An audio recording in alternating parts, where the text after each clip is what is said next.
Kain tayo mga kabunganga.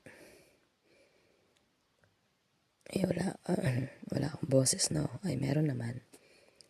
Hindi lang talaga clear. Ang sakit ng lalamunan ko, Diyos ko.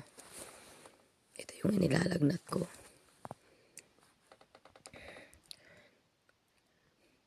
Yan yung gamot. Ayaw tumalab sa akin ng Panadol ngayon.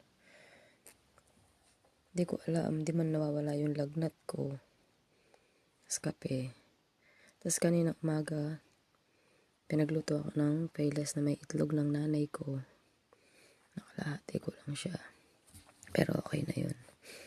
Ngayon pa lang ako inom ng gamot. Ay, Diyos ko. O siya mga kabunganga. Bye.